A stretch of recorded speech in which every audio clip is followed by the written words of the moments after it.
తెలంగాణ ఊళ్లకు సర్పంచ్ ఎన్నికల జ్వరం పట్టుకుంది. దాంతో ఊళ్ళు మొత్తం ఊగిపోతున్నాయి. ఇప్పుడు రాష్ట్రంలో గ్రామ పంచాయతీ ఏకగ్రీవం హాట్ టాపిక్ గా మారింది. సర్పంచ్ పోస్టులు 20 లక్షల నుంచి కోటి దాకా పలుకుతున్నాయి. అసలు ఏకగ్రీవాల కోసం ఇంతింత ఎందుకు ఖర్చు చేస్తున్నారు? జనం కూడా అలా ఎలా కన్విన్స్ అవుతున్నారు? సర్పంచ్ పదవి అంటే లీడర్లకు అంత సోకెందుకు?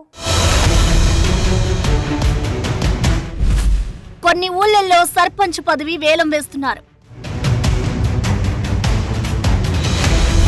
ఇంకొన్ని చోట్ల లక్షలు ఇచ్చి ఆ పోస్ట్ కొనేస్తున్నారు. మరో గ్రామంలో టాస్ వేసి సర్పంచ్ ని డిసైడ్ చేశారు. ఒక్కో చోట నగదు లావాదేవీలు లేకుండానే ఏకగ్రీవం. ఎప్పుడైతే సర్పంచ్ ఎన్నికల షెడ్యూల్ రిలీజ్ అయిందో అప్పటి నుంచి తెలంగాణ ఊళ్ళన్నీ ఊగిపోతున్నాయి. సర్పంచ్ పదవిని దక్కించుకునేందుకు కొందరు పోటీ పడుతుంటే ఇంకొందరు ఏకగ్రీవం చేస్తే ఇన్ని లక్షలు ఇస్తామంటూ ఆఫర్లు ఇస్తున్నారు. ఈసారి అన్ని చోట్ల సర్పంచ్ పదవులు ఎంతో ఖరీదైనవిగా మారాయి. అధికారం కోసం కొన్ని ఊళ్ళల్లో ఎన్ని లక్షలు ఇచ్చేందుకైనా సిద్ధమంటున్నారు. వేలంలో సర్పంచ్ పదవులు 20 లక్షల నుంచి కోటి రూపాయల దాకా పలుకుతున్నాయి. రాష్ట్ర వ్యాప్తంగా చాలా గ్రామాల్లో ఏకగ్రీవం అనే మాట గట్టిగా వినిపిస్తోంది. ఈ క్రమంలో తెలంగాణలో ఏకగ్రీవం అనే మాట అర్థమే మారిపోతున్న పరిస్థితులు నెలకొన్నాయి. సర్పంచ్ పదవులను బహిరంగంగానే వేలం వేస్తున్నారు. గ్రామ అభివృద్ధి, మౌలిక సదుపాయాల కల్పన, స్కూల్ బిల్డింగ్లు, పాత ఆలయాల అభివృద్ధి, కొత్త ఆలయాల నిర్మాణం లాంటి హామీలతో ఊళ్ళల్లో సర్పంచ్ పదవులకు వేలం నడుస్తోంది. తెలంగాణ ఎన్నికల సంఘం సర్పంచ్ పదవులను వేలం వేయడం నిబంధనలకు విరుద్ధమని చెబుతున్నా ఆ జిల్లా ఈ జిల్లా అనే తేడా లేకుండా అన్ని చోట్ల ఇదే ట్రెండ్ కనిపిస్తోంది.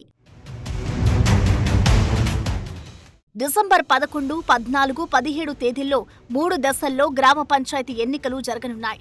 దాంతో అక్కడక్కడ డబ్బులిచ్చి ఏకగ్రీవం చేయించుకుంటున్న సీన్లు కనిపిస్తున్నాయి. భూముల విలువ పెరగడం, రోడ్డు బీట్లకు డబుల్ రేట్లు ఉండడం లాంటివన్నీ గ్రామ పంచాయతీల్లో సర్పంచ్ పదవులని ఖరీదైనవిగా మార్చేశాయి. తక్కువలో తక్కువ 20 లక్షలకు వేలం వేస్తున్న పరిస్థితులు కనిపిస్తున్నాయి. ఖమ్మం జిల్లాలోని కామేపల్లి మండలంలోని జొగ్గూడెంలో ఎస్టీ మహిళకు రిజర్వ్ అయిన సర్పంచ్ సీటుకు ప్రజల సమక్షంలో వేలం నిర్వహించారు. 5 లక్షలతో మొదలైన వేలం 20 లక్షల దాకా వెళ్లింది. గెలిచిన వాళ్లు అక్కడికక్కడే 5 లక్షలు చెల్లించేశారు. ఈ డబ్బులతో ఊర్లో ఆంజనేయ స్వామి గుడి నిర్మిస్తామని గ్రామస్తులు తెలిపారు. ఇలాంటి వార్తలు మిగతా జిల్లాల్లోనూ వినిపిస్తున్నాయి. జోగులాంబ గద్వాల జిల్లాలో శుక్రవారం ఒక్కరోజే 13 గ్రామాల్లో సర్పంచ్ స్థానాలకు ఏకగ్రీవ తీర్మానాలు చేశారు. గట్టు మండలం మిరుదొడ్డిలో ఓ నాయకుడు సర్పంచ్ పదవి కోసం 90 లక్షలు ఆఫర్ చేసినట్లు తెలుస్తోంది. ఉమ్మడి మహబూబ్ నగర్ జిల్లాలోని అనంతారం గ్రామంలో సర్పంచ్ పదవి వేలంలో 60 లక్షలు పలికింది. చింతలకుంటలో 38 లక్షలకు సర్పంచ్ పదవి దక్కించుకున్నారు.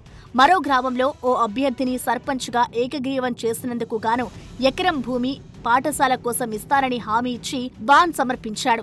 మల్దకల్ మండలం లోనిపల్లిలోని శ్మశాన వాటికకు 2 ఎకరాల స్థలం ఇచ్చేందుకు ముందుకొచ్చిన వ్యక్తిని ఏకగ్రీవంగా ఎన్నుకున్నారు.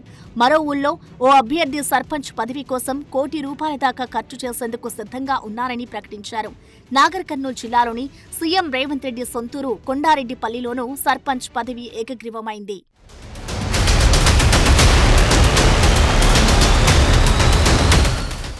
ఇంకొన్ని జిల్లాల్లో సర్పంచ్, ఉప సర్పంచ్ పదవులు 2 ఒక్క సీటు కూడా లేకుండానే ఖరారు చేసేస్తున్నారు.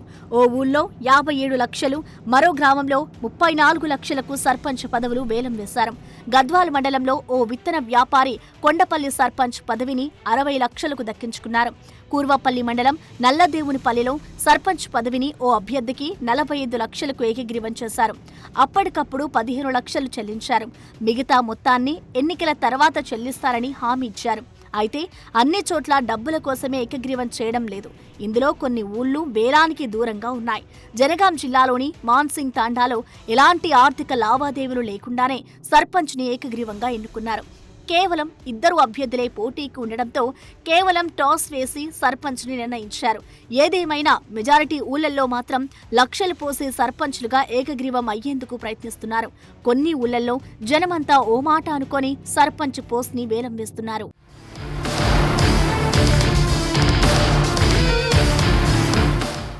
మరోవైపు అభివృద్ధి పనుల కోసమంటూ జనం కూడా ఏకగ్రీవాల వైపు మొగ్గు చూపుతున్నారు. ఆశావాహులు కూడా ఎంతైనా ఖర్చు చేసేందుకు సిద్ధపడుతున్నారు. కొన్ని చోట్ల గ్రామ ఉమ్మడి అవసరాలను తీర్చేందుకు ముందుకు వస్తుండగా మరికొన్ని చోట్ల గ్రామస్తులే అభివృద్ధి పనుల కోసం ఎంత ఖర్చు చేస్తారని బేరసారాలు చేస్తున్నారు. పెద్ద పంచాయతీల్లో 50 లక్షల నుంచి 60 లక్షలు ఇచ్చేందుకు కూడా ఆశావాహులు వెనకాడడం లేదు. జయశంకర్ భూపాలపల్లి జిల్లా బాలయ్యపల్లిలో పంచాయతీ భవనం నిర్మాణానికి 5 గుంటల స్థలం ఇచ్చేందుకు ముందుకొచ్చిన వ్యక్తిని సర్పంచ్గా ఏకగ్రీవంగా ఎన్నుకోవాలని నిర్ణయించారు. ఇంకొన్ని గ్రామాల్లో ఆలయాల నిర్మాణం కోసం స్థలాలు ఇచ్చిన వారికి ఏకగ్రీవం చేశారు.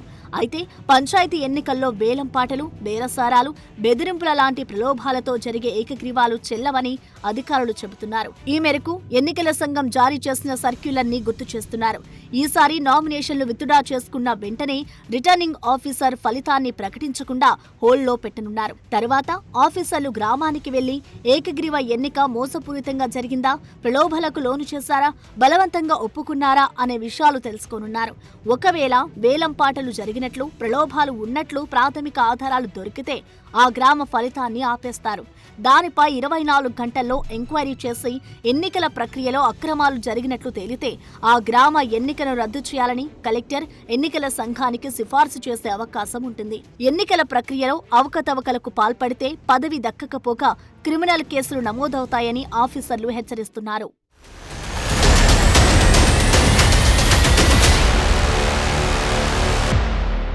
20 అంటే 20 ఇస్తున్నారు, 50 అంటే 50 ఇస్తున్నారు. కొన్ని చోట్ల కోటి ఇచ్చేందుకు కూడా పోటీ నెలకొంది. ఏకగ్రీవంగా సర్పంచ్గా ఎన్నికయ్యేందుకు ఎంతైనా ఖర్చు పెట్టేందుకు సిద్ధమున్నారు. జనం ఊరి అభివృద్ధి కోసమే ఏకగ్రీవాలు చేస్తున్నారా, లేక ఒకేసారి డబ్బులు ఎక్కువ వస్తున్నాయని చూస్తున్నారా? అభ్యర్థులు ఇప్పుడు ఎన్ని లక్షలైనా ఇస్తారు సరే, తర్వాత 5 ఏళ్ల పాటు మిమ్మల్ని పట్టించుకుంటారా? ఊరిని అభివృద్ధి చేస్తారా? ఇప్పుడు ఏకగ్రీవం కోసం పెట్టిన ఖర్చుని మళ్లీ రికవరీ చేసే ఆలోచనతో ఉంటే పరిస్థితి ఏంటి?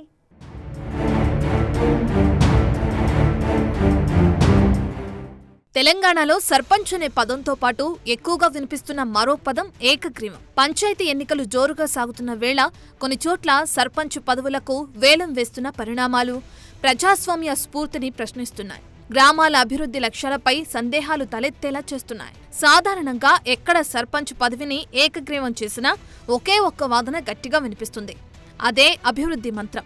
ఊరి కోసమే ఇలా చేశామని చెప్తుంటారు. దాంతోపాటు ఎన్నికలంటే గ్రామంలో పోటీ, వ్యక్తిగత కక్షలు, విభేదాలు పెరుగుతాయి. ఏకగ్రీవమైతే గ్రామంలో శాంతి, సామరస్యం నెలకొని అంతా కలిసి అభివృద్ధికి కృషి చేస్తారంటారు. ఎన్నికల్లో పోటీ పడితే అభ్యర్థులు లక్షల్లో డబ్బు ఖర్చు చేస్తారు. ఏకగ్రీవం చేయటం వల్ల ఆ ఖర్చుని ఆదా చేసి ఆ మొత్తాన్ని గ్రామ అభివృద్ధికి ఉపయోగిస్తే మంచిదని ఏకగ్రీవం అనే చర్చ తెరమీదికొస్తుంటుంది. అప్పుడప్పుడు ప్రభుత్వాలు కూడా ఏకగ్రీవంగా ఎన్నికైన గ్రామ పంచాయతీలకు కొంత ఆర్థిక ప్రోత్సాహాలు ఇస్తుంటాయి. వీటి కోసం కూడా గ్రామస్తులు ఏకగ్రీవానికి మొగ్గు చూపుతారు. ఇప్పుడు కూడా కొందరు అభ్యర్థులు ఇచ్చే లక్షల రూపాయలను నేరుగా గ్రామాభివృద్ధి పనులకు, ఆలయాలు, పాఠశాల భవనాలకు ఉపయోగిస్తామని చెప్తున్నారు. అయితే ఇదంతా అభివృద్ధి కోసం విరాళమని వాదిస్తున్నారు. కానీ సర్పంచ్ పదవికి వేలం వేయడం అనేది ప్రజాస్వామ్య విలువలకు విరుద్ధమనే విమర్శలు కూడా బలంగా వినిపిస్తున్నాయి.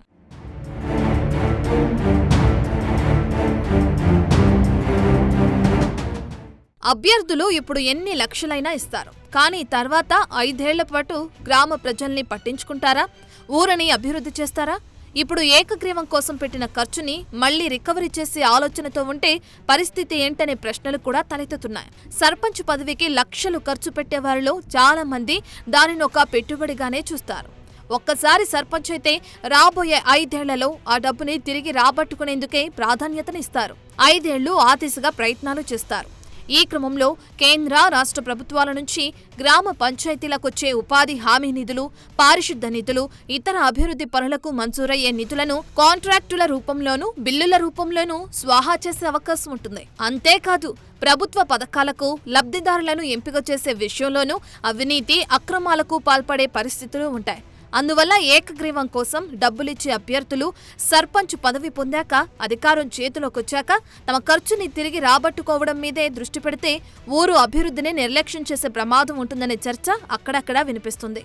సర్కారు నుంచి గ్రామానికి వచ్చే నిధులు సర్పంచ్ ఖాతాలోకి మళ్లితే గ్రామంలో జరగాల్సిన ఎలాంటి అభివృద్ధి పనులు జరగవు. వేలంపాటలో పదవి దక్కించుకుని ఊరుకు డబ్బులు సమర్పించుకున్న వాళ్లంతా జవాబుదారీతనంతో ఉండకపోవచ్చు. ఎందుకంటే వాళ్లు ఎన్నికైంది ఓట్లతో కాదు, డబ్బులతో.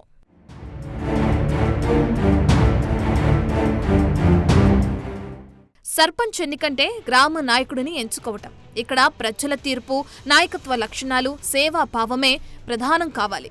అలా కాకుండా డబ్బు ప్రామాణికమైనప్పుడు నిజమైన సేవాభావం కలిగి ఉన్న పేద, మధ్యతరగతి అభ్యర్థులు పోటీ చేసే అవకాశం కోల్పోతారు.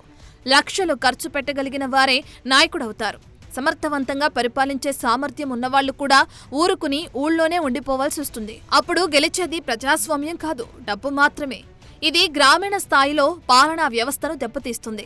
సర్పంచ్ పదవికి లక్షలు ఇస్తామనడం వెనుక గ్రామాభివృద్ధి, ఆలయాలు, స్కూళ్ల, ఇతర భవనాల నిర్మాణం లాంటివన్నీ కాస్త సానుకూలంగానే కనిపించినా దాని వెనుక రాజకీయ పలుకుబడి, ప్రభుత్వ నిధులు, పరోక్షంగా ఇచ్చిన డబ్బుని తిరిగి రాబట్టుకోవడం లాంటి ఆలోచనలుంటాయనే చర్చ కూడా జరుగుతుంది.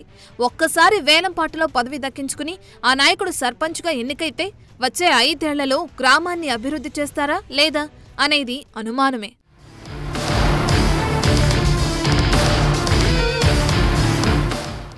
ఎప్పుడైతే డబ్బులిచ్చి అధికారం కొనుగోలు చేస్తారో అది క్రమంగా గ్రామీణ పాలనలో అవినీతిని పెంచి ప్రజాస్వామ్య మూలాలను బలహీనపరుస్తుంది. గ్రామస్తులు తాత్కాలికంగా డబ్బుతో కానీ, అభివృద్ధి పేరుతో కానీ ప్రలోభాలకు గురై ఏకగ్రీవం చేస్తే తర్వాత 5 ఏళ్ల పాటు ఊళ్ళో అభివృద్ధి జరగకపోతే పరోక్షంగా నష్టపోయేది తామేనన్న విషయం గుర్తుంచుకోవాలి. అందువల్ల మీరు ఏకగ్రీవం చేయాలనుకున్న అభ్యర్థి ఇచ్చే డబ్బులనే కాదు, అతని గుణగణాలు, నిబద్ధత, నాయకత్వ లక్షణాలను కూడా చూడండి. కేవలం ఊరుకు ఎక్కువ డబ్బులిస్తున్నారన్న ఒకే ఒక కారణంతో గుడ్డిగా ఏకగ్రీవం చేయటం ఊరు భవిష్యత్తుకు అంత మంచిది కాదంటున్నారు. అంతేకాదు, గ్రామ పంచాయతీల ఏకగ్రీవం కోసం వేలంపాటలు వేయటం అనేది నిబంధనలకు విరుద్ధం. ఎన్నికల కమిషన్ ఇలాంటి ఏకగ్రీవాలపై విచారణ జరిపి ఆధారాలు దొరికితే ఏకగ్రీవాలను రద్దు చేసే అవకాశమూ ఉంది. ఇకంతేకాదు, తిరిగి ఎన్నికలు నిర్వహించాలని ఆదేశాలు జారీ చేసే అవకాశమూ ఉంది.